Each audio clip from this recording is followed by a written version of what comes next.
좋은 날입니다. 성령님께서 오늘도 여러분의 심령 가운데 큰 은혜와 평강으로 함께 해주시기를 주님의 이름으로 축복합니다. 오늘은 제10과의 두 번째 시간입니다. 지난 시간에 우리가 물질의 삶이 가난의 저주에서 벗어나 축복으로 넘어가기 위해서 알아야 할 사실이 뭔지를 배웠습니다. 가장 중요한 것은 10의 1조를 하나님께 드리는 것은 우리의 물질적인 삶에 있어서 하나님의 주권을 인정하는 것이라는 말씀을 드렸습니다. 다시 말해서 10의 1조를 드리는 것은 하나님이 내 삶에 필요한 모든 것을 주시는 분이시다 하는 것을 인정하는 행위이고, 그렇게 하나님을 인정할 때 하나님은 우리의 물질적인 삶에 필요한 모든 것으로 충만히 채워주시는, 풍성하게 채워주시는 하나님이라는 것을 우리가 배웠습니다. 자, 오늘은 그러면 그 다음에 이어서 우리가 이런 물질의 삶에 있어 하나님의 풍성한 축복을 누리기 위한 기본적인 영적 법칙이 있을까 하는 것을 한번 배워보기를 원합니다. 성경을 통하여서 우리가 우리의 삶에서 이런 하나님의 축복을 11조를 드릴 때 어떤 마음의 자세와 어떤 원칙을 가지고 드려야 될 것인가 하는 것을 성경을 통해서 한번 살펴보기를 원합니다. 준비되어졌나요? 한 5, 6, 어쩌면 7가지의 중요한 원칙을 말씀드릴 텐데, 여러분이 오늘 마음속에 꼭 간직하시고 하나님의 복을 누릴 수 있기를 주님의 이름으로 축복합니다. 자, 우리가 하나님을 인정하는 사람이라면, 좀 더 구체적으로 범사에 하나님을 인정하는 삶을 살아가는 사람이라면, 혹은 하나님이 온 세상을 통치하시는 분이라는 것을 인정한다면, 물질 생활에서도 하나님은 우리에게 축복을 주실 수도 있고 혹은 저주를 그냥 역사하실 수도 있다는 것을 인정할 필요가 있습니다. 자, 그래서 하나님을 인정하는 것이 우리 삶에 축복을 가져오는 가장 기본적인 원칙이라는 것을 먼저 기억합시다. 자, 그래서 성경은 항상, 저는 이 성경 구절을 제일 좋아하는데, 마태복음 6장 33절에 너희는 먼저 그의 나라와 그의 의를 구하라. 그리하면 이 모든 것을 너희에게 더해 주시리라. 세상의 모든 축복과 명예와 필요한 모든 것을 채워주시는 기본 원칙이 먼저 하나님의 나라와 의를 구하는 것이다. 다시 말해서 하나님의 뜻을 찾고 순종하는 삶을 살아가는 것이라는 거예요. 자, 그래서 이 시간에는 예수를 믿어 구원받고 범사에 하나님의 주권을 인정하며 사는 자에게 약속하신 하나님의 축복을 받기 위해서 어떤 영적 법칙이 있는지를 배워봅시다. 첫 번째, 우선순위의 법칙입니다. 조금 전에 읽은 그 말씀대로입니다. 먼저 그의 나라와 그의 의를 구하라. 그리하면 이 모든 것을 더해 주신다. 이 말씀은 하나님은 우리에게 모든 것을 줄 준비가 되어 있다는 것입니다. 그런데 우리의 마음이 내 일을 구하는가 하나님의 일을 구하는가의 차이라는 거예요. 저와 저희 사모, 특별히 저희 마음, 정말 주님 앞에 이렇게 부끄럽지 않게 말할 수 있습니다. 물론 완전하지는 않습니다. 그러나 저는 정말 주님의 뜻이라면 나의 모든 것을 내려놓고 내 모든 하고 싶은 것, 내 물질적인 것, 내 시간, 내 힘 다 바쳐서 주를 위해서 살겠습니다. 매일 매 순간마다 주님의 뜻이 무엇입니까? 그 묻고 그 주님이 내 마음에 감동을 주시는 대로 믿음으로 살아갈 때 하나님이 제 삶 속에 모든 것을 더해주시는 축복을, 정말 문자 그대로 모든 것을 더해주시는 복을 누리고 있습니다. 저는 그것을 우선순위의 원칙이다. 삶의 우선순위가 하나님이 되어야 된다. 다시, 삶의 우선순위가 하나님이 되어야 된다. 사람들은 자동적으로 자꾸 내가 하고 싶은 것, 내 목적을 위해서 하나님께 기도하고 내 목적을 위해서 하나님 도와달라 그러고 내 목적을 위해서 사람과 관계를 가지고, 아니요. 먼저 하나님의 나라와 의를 구하라. 하나님이 우선이다. 그게 첫 번째 법칙입니다. 물질적인 복을 누리기 위해서. 이게 기본적인 원칙이에요. 두 번째로는 영적 대리의 원칙입니다. 대리라는 말, 예수님이 우리를 대신하여서 가난을 짊으셨다는 이야기입니다. 예수님이 십자가 위에서 신적인 교환의 행위를 하셨습니다. 그가 우리의 저주를 대신 짊어지고 대신 축복을 우리에게 남겨주셨습니다. 가난을 대신 짊어지고 부요함을 남겨주셨습니다. 이걸 영적 대리라는 거예요. 혹은 신적 교환이라고 말할 수 있겠죠. 고린도후서 8장 9절에 보니까 우리 주 예수 그리스도의 은혜를 너희가 알거니와 부유하신 자로서 너희를 위하여 가난하게 되심은 그의 가난함을 인하여 너희로 부유케 하려 하심이니라. 그의 가난함을 인하여 너희로 부유하게 하기 위함이라. 대리의 법칙입니다. 예수님의 가난이 우리가 부유로 바뀌어지는 원인이 된다는 거예요. 주님은 결코 우리가 가난하게 되는 것을 바라지를 않습니다. 잠언서 19장 4절에 보니까 가난한 자는 그 형제들에게 미움을 받거든 하물며 친구야 그를 멀리 안 하겠느냐? 따라가며 말하려 할지라도 그들이 없어졌느니라. 가난하면 친구도 다 없어진다는 거예요. 형제도 없어진다는 거예요. 잠언 10장 15절에도 부자의 재물은 그의 견고한 성이요 가난한 자의 궁핍함은 그의 패망이니라. 가난하면 어려운 거예요. 잠언서 10장 22절에도 여호와께서 복을 주심으로 사람을 부하게 하시고 근심을 겸하여 주시지 아니하시느니라. 하나님은 부유함을 주면서 가난함도 함께 주지 않으신다. 하나님 뜻이 아니라는 거예요. 가난한 것은. 그래서 저는 이것을 영적 대리의 원칙이다. 주님이 우리에게 축복을 주기 위해서 십자가에서 가난을 짊어지고 질병을 짊어지고 죄를 짊어지고 저주를 짊어지고 심판을 짊어지고 죽으셨다. 영적 대리라는 거예요. 그래서 우리는 축복을 누릴 수가 있습니다. 예수 그리스도 안에서. 세 번째로 잠재력의 원칙입니다. 이 말은 무슨 말인가 하니 자꾸 마음속에 가난의 심리가 있는 사람들은 자꾸 가난해집니다. 그리고 뭔가 있는데도 자꾸 가난하다는 생각을 하게 됩니다. 생각을 바꿔야 됩니다. 저는 이것을 잠재력의 원칙이라고 합니다. 가난의식, 저주의식, 절망의식, 나는 절대로 가난해서 벗어날 수 없어. 내 아버지가 가난했고 나도 가난했고 내 아들도 가난할 거야. 진짜 왜 그런 생각을 하는지 몰라요. 내가 하는 일마다 안 될 것 같아. 이런 말들을 자꾸 입으로 쏟아넣습니다. 내 속에 있는 잠재의식 속에 있는 모든 불신앙과 이런 것들이 내 입을 통해서 튀어나오는 거예요. 여러분 긍정적이고 적극적이고 창조적인 생각을 하십시오. 하나님은 나를 축복하기 원하시는 하나님이라고 믿음으로 선포를 하세요. 이게 바로 잠재력의 원칙이라는 겁니다. 내 안에 선한 잠재력을 풀어놓으시기 바랍니다. 하나님이 그 생각을 따라 복을 주실 것입니다. 말의 능력을 믿으십시오. 내가 내 입술의 말을 긍정적으로 바꾸고 가난의 말에서 부요함의 말로 바꾸어 놓으세요. 자꾸 가난하다 하니까 돈이 있는데도 남을 돕지 못하는 거예요. 그 결과는 나중에 남을 돕지 않기 때문에 또 복을 받지 못하는 거예요. 나중에 그 원칙이 또 나옵니다. 자, 세 가지 원칙이 있고 네 번째 원칙은 심고 거두는 법칙입니다. 심은 대로 거둔다. 작게 심으면 작게 거두고 많이 심으면 많이 거둔다. 고린도후서 9장 6절부터 10절까지입니다. 이것이 곧 적게 심는 자는 적게 거두고 많이 심는 자는 많이 거둔다는 말이로다. 각각 그 마음에 정한 대로 할 것이요 인색함으로나 억지로 하지 말지니 하나님은 즐겨내는 자를 사랑하시느니라. 하나님은 즐겨내는 자를 사랑하신다. 하나님이 능히 모든 은혜를 너희에게 넘치게 하시나니 이는 너희로 모든 일에 항상 모든 것이 넉넉하여 모든 착한 일을 넘치게 하려 하심이니라. 기록한 바 저가 흩어 가난한 자에게 주었으니 그의 의가 영원토록 있느니라 함과 같으니라. 심는 자에게 씨와 먹을 양식을 주시는 이가 너희 심을 것을 주사 풍성하게 하시고 너희 의의 열매를 더하게 하시니. 자, 여기에 핵심이 뭔지 아세요? 마음에 정한 대로 해라. 인색함으로 하지 마라. 심어라. 그런데 할 수 있는 대로 많이 심으면 많이 거둔다. 적게 심으면 적게 거둔다. 억지로 하지 마라. 인색하게 하지 마라. 하나님은 즐겨내는 자를 사랑하신다. 그런데 하나님께 기쁘게 많이 드리면 하나님께서 더 큰 축복을 우리에게 모든 은혜를 넘치게 하신다. 모든 것이 항상 있게 하신다. 가난한 자를 돕기 위해서 너희에게 필요한 모든 것을 넘치게 하는 축복을 주신다.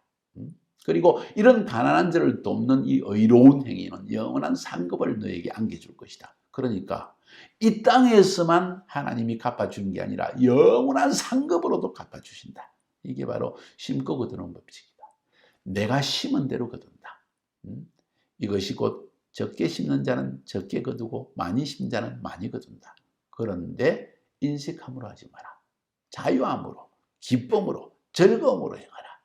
그런 이야기입니다. 그 다음 다섯 번째로 영적 투자의 법칙입니다. 자, 이런 이야기를 썼습니다. 영적 투자다. 이 말은 영적인 일에 내가 물질을 심으면 하나님이 거기에 대한 축복을 주신다는 이야기입니다. 빌립보서 4장 15절부터 19절 보니까 빌립보 사람들아 너희가 알거니와 복음의 시초에 내가 마게도냐를 떠난 때 주고받는 내 일에 참여한 교회가 너희 외에 아무도 없었느니라. 데살로니가 있을 때에도 너희가 한 번 두 번 나의 쓸 것을 보내었도다. 이는 받으실 만한 향기로운 제물이요 하나님을 기쁘시게 한 것이라. 너희 하나님이 그리스도 예수 안에서 영광 가운데 그 풍성한 대로 너희 쓸 것을 채우시리라. 풍성한 대로 채우시리라. 핵심이 뭔지 아세요? 하나님의 사역에 투자하는 것, 영적 투자를 하는 것은 하나님을 기쁘시게 하는 향기로운 제물이다. 약속은 풍성하게 해주신다. 성경에 보면요, 열왕기상 17장 8절부터 16절까지의 사르밧 과부의 이야기가 나옵니다. 엘리야가 사르밧 과부에게 갔습니다. 기근이 들어가지고 먹을 것이 없는데 이 과부도 먹을 것이 없어가지고 한 움큼 가루와 한 움큼 올리브 기름 가지고 떡 조금 구워가지고 빵 만들어가지고 아들하고 먹고 죽으려고 하는데 엘리야가 나타나서 그거 나를 위해서 좀 구워라.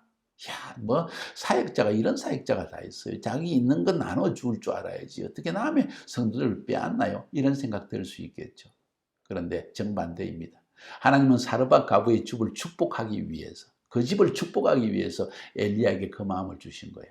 사르밧 과부가 믿음으로 한 움큼 가루와 한 움큼 올리브 기름을 가지고 빵을 만들어서 자기가 먹고 자기 아들이 먹고 죽으려고 하는 그 빵, 마지막 빵을 엘리야에게 드렸는데 하나님께서 그렇게 먼저 하나님의 사역을 하는 자에게 드렸더니 그 다음에 이 가뭄이 끝날 때까지, 기근이 끝날 때까지 그 집에서 밀가루가 떨어지지 않고 기름이 떨어지지 않는 축복을 주셨다는 이야기가 기록되어 있는 거예요. 여러분 풍성하게 심읍시다. 고린도후서 9장 6절에 아까도 이야기했죠. 적게 심는 자는 적게 거두고 많이 심는 자는 많이 거둔다 하는 법칙을 우리가 배우지 않았습니까? 여러분 자꾸 심읍시다. 그것도 영적인 일에 심읍시다. 하나님의 사역을 하는 자에게 먼저 드립시다. 그러면 하나님이 더 큰 것으로 갚아주십니다. 자, 그것이 영적 투자의 법칙이고 그 다음 7번째인가요? 구제의 법칙이 있습니다. 구제의 법칙은 뭘까요? 이것은 가난한 자를 돕는 법칙. 부족한 사람들을 채워주는 법칙. 잠언 11장 24절 25절에 흩어 구제하여도 더욱 부하게 되는 일이 있나니 과도히 아껴도 가난하게 될 뿐이니라.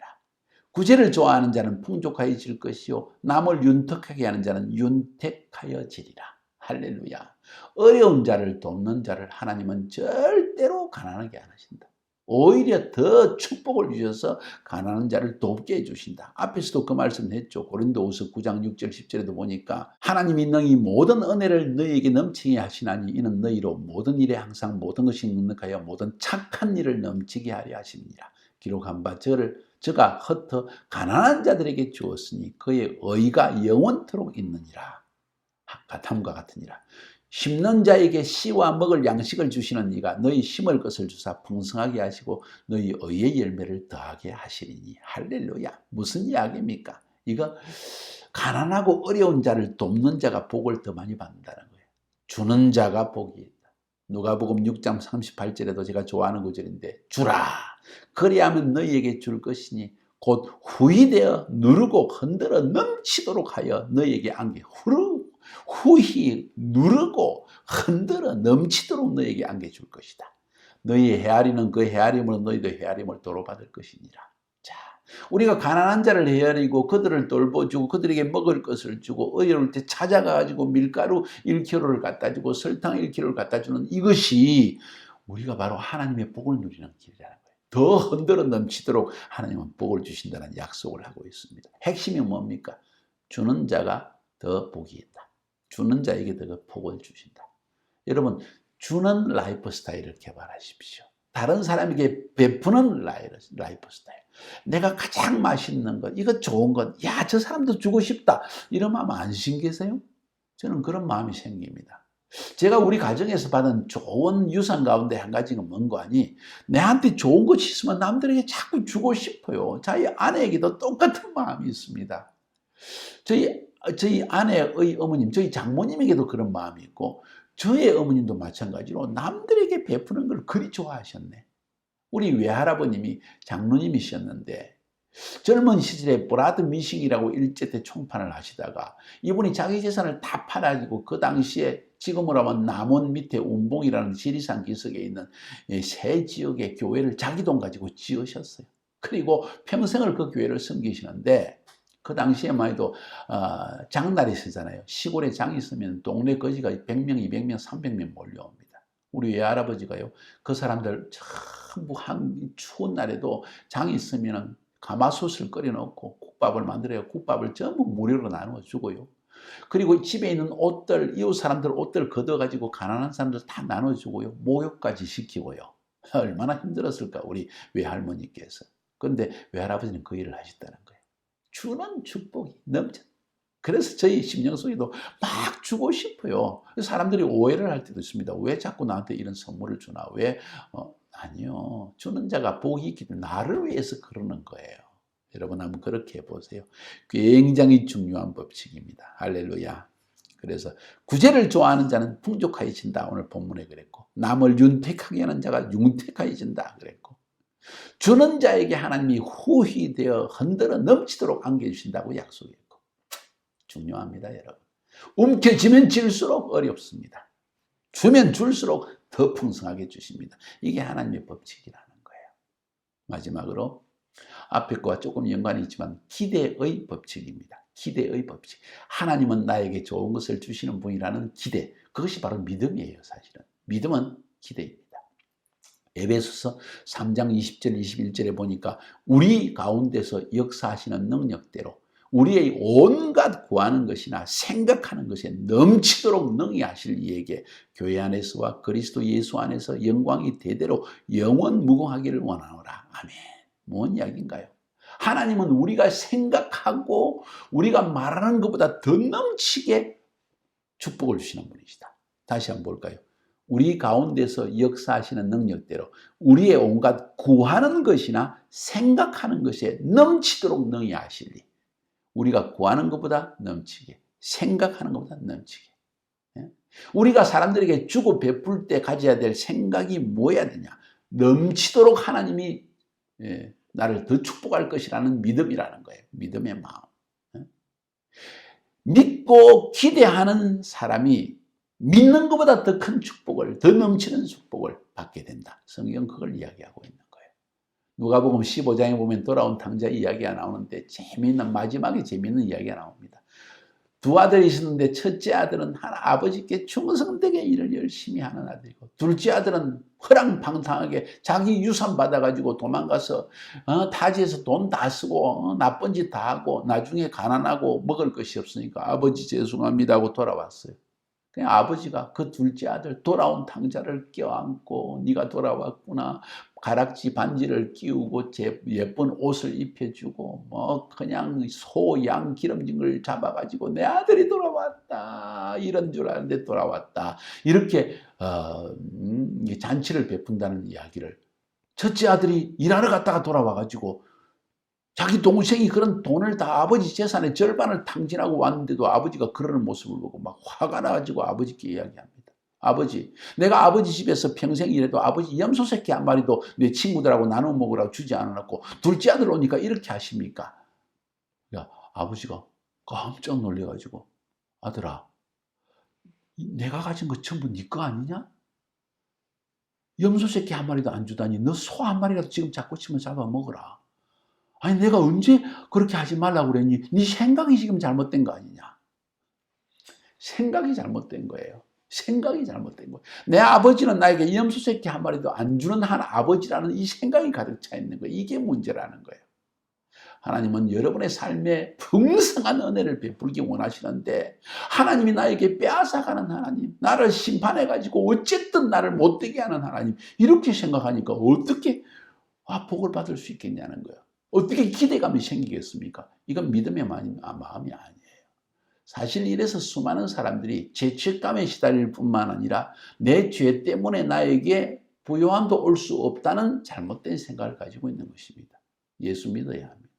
예수 믿어서 하나님이 십자가 위에서 예수 그리스도 안에서 신적 교환을 이루어내셨다. 내 가난함은 이제 예수 믿는 순간 축복으로 부요함으로 변화되어졌다는 믿음을 선포하고 믿음으로 나아가야 합니다.